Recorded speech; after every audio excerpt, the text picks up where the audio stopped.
자기소개 한 번만 해주세요. 안녕하세요. 저는 해남에서 복합용농을 운영하고 있는 안성준이라고 합니다. 오늘은 무슨 일을 하실 건가요? 초밥을 주고 나서 번식에 관련된 자료를 토대로 소들을 보고 기표를 보면서 새끼가 있는지 새끼가 언제 낳는지 그런 걸 확인하는 작업을 하고 있습니다. 오늘 여기 소가 정말 많네요. 한우인 거죠? 네, 전부 다 한우고 번식우 위주로만 사양을 하고 있고 올해 처음으로 숫송아지 키워보고 있습니다. 여기 농장 규모는 한 얼마나 돼요? 평수로는 한 1000평 조금 안 되고요. 소를 키울 수 있는 사육 두수에 따르면 한 140두 정도는 키울 수 있는 규모라고 생각을 하시면 될 것 같아요. 평수는 되게 작아요. 요거는 뭔가요? 가을에 이제 나락을 추수하고 볏짚을 묶어가지고 오는 건데요. 사료 가지고 부족하니까 이런 풀들이나 볏짚을 통해서 소들의 배고픔을 달래주기 위한 식량이죠. 이렇게 가까이서 보는 건 처음인데 예쁜데요? 아, 그래요?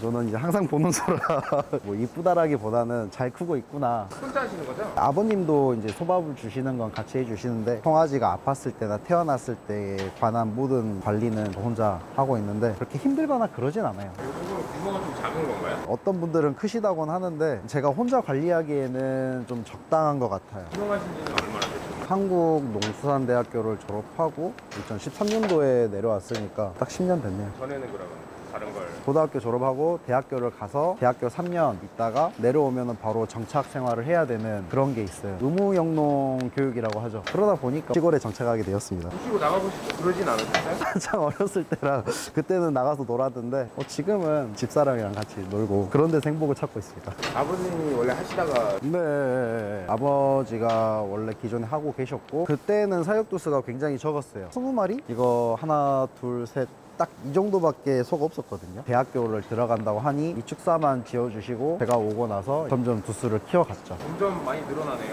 지금 이렇게 데이터를 가지고 이 소들을 체크를 하면서 새끼 낳을 놈과 새끼 낳고 나서의 과정 속에 얼마나 더 빨리 수정을 해가지고 공태일이 이제 줄이는 그런 관리 작업을 계속 해주다 보니까 폐사율만 없으면 소가 늘어나는 거는 빨리 늘어나는 것 같아요. 힘드신 점은 없으세요? 경제적으로 가장 힘들었죠. 가진 게 없으니까 21마리에서 나올 수 있는 돈도 한계이고 뭐 그렇다고 저희 집이 농사를 많이 지은 것도 아니었고 되게 소소하게 이렇게 일을 하다가 제가 딱 들어왔는데 뭐 해먹을 게 하나도 없는 거예요. 정부 지원을 받아가지고 뭐 땅을 사보기도 하고 했지만 나오는 수확량도 뭐 얼마 안 되고 금액적으로 내가 벌 수 있는 것도 한계가 있었고 그렇다고 아버지 하고 계시는 일을 다 뿌리치고 나는 또 새로운 농업을 할 거야 라고 이렇게 도전하기가 좀 무서워서 그냥 진득하니 해보자라고 했더니 이제 이렇게까지 버티게 되었습니다. 정부 지원 받으셨다고 했잖아요. 어떤 거 지원 받으셨어요? 이제 후기자 자금을 받았고요. 농어촌 기반공사를 통해서 땅을 매입도 하기도 하고 그 외적으로 보조 사업들을 받아서 좀 커졌는데 이 친구들이 차고 있는 목걸이도 발정 탐지 목걸이인데 전두수를 전부 다 착용을 하고 있어요. 이것도 이제 보조 사업으로 통해서 받아가지고 많이 도움이 되고 있죠. 번식을 하는 데 있어서. 이것도 농업기술센터를 통해서 하게 된 거고 가동급익인데 어떤 분들은 자기 돈 주고 하시는 분들도 계시고 보조 사업을 하고 계시는 분들도 계시고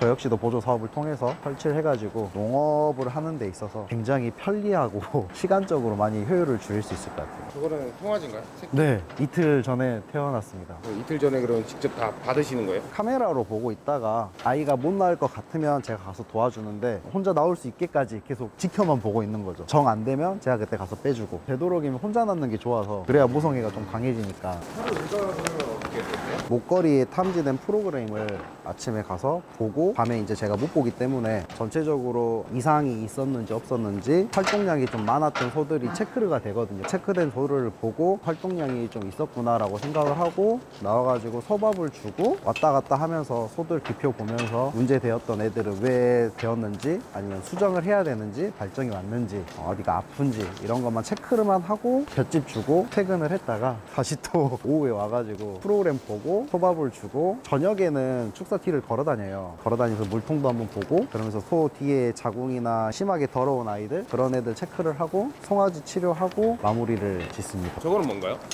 이건 선풍기인데 원래 밤에도 틀어주는데 요즘엔 좀 추워가지고 아침에부터 저녁까지만 바닥을 말리기 위한 바람을 좀 잘 통하게 하기 위한 수단으로 선풍기를 매일 돌리고 있어요. 보다 보니까 그 뿔이 잘린 애들도 있어요. 이 친구가 굉장히 사나웠던 친구라서 다른 친구들을 때리고 다녀가지고 해가지고 뿔을 제가 그냥 강제로 커팅을 한 거죠. 그리고 뿔이 있는 친구들은 굉장히 외소에서 맨 처음에 많이 맞았던 친구들, 서열에서 밀려가지고 맨날 뒤에 도망가 있고 이런 친구들은 제가 뿔을 살려놓고, 최근 들어서 이제 초산이나 이렇게 어린 애들은 뿔이 거진 다 제거하게 되어 있습니다. 이 친구가 저희 집에 가장 오래된 친구거든요. 2015년 소인데 지금 8번 정도 새끼를 낳았어요. 그러면 얘 같은 경우는 A급이라고 보는 거죠. 근데 뭐 소가 좋아서 키운 게 아니라 번식 능력도 좋고 송아지도 잘 혼자서 케어를 하고, 새끼 낳고 나서 보통 이제 60일 안에 얘가 첫 수정이 들어가가지고 새끼만 잘 가진다라고 하면 끝까지 키울 생각이 있는 소고, 저는 이제 그거를 모토로 잡고 가고 있기 때문에 일단은 두스를 늘리고 보자 해서 옛날부터는 계속 그렇게밖에 못 해왔었죠. 지금은 이제 자궁이 안 좋거나 수정이 잘 안 되거나 공태일이 한 100일에서 150일 사이가 되면 과감히 도축장으로 보내거나 우시장에 판매를 하거나 이런 형태로 바뀌고 있어요. 올해부터 바뀌기 시작해가지고. 매출적으로 봤을 때는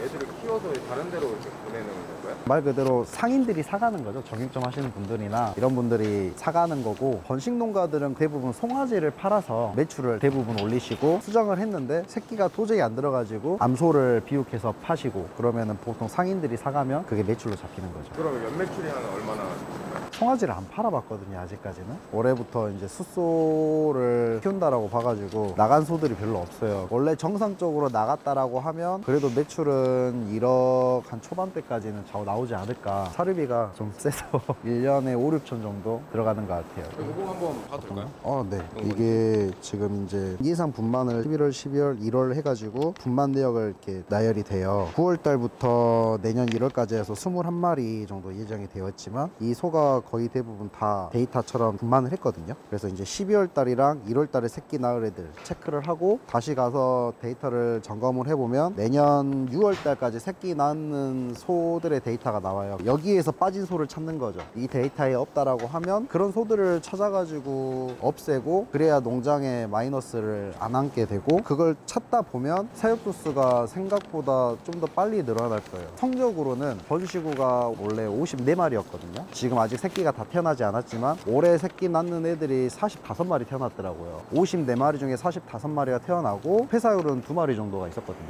폐사율도 잡고 2마리 공태만 더 잡아내면 번식률이 95% 이상이 나오는 거죠. 95% 성적이면 굉장히 잘했다라고 사람들이 생각하실 수도 있고, 저 역시도 뿌듯하죠. 청년 농업인들에게 해주고 싶은 얘기가 있을까요? 끝을 향해 달려가고, 그 끝이 도달했다 하더라도 다시 또 새로운 목표를 잡고 도전해 가야 할 의무가 있는 것 같아요. 우리가 하고 있는 일에 긍지를 갖고 좀 도전해 가다 보면 금전적인 거는 자동적으로 따라오는 것 같아요. 이제 막 시작하는 사람들한테는 보통 보면 부모님과 같이 하더라고요. 부모님 말이 다 맞으니까.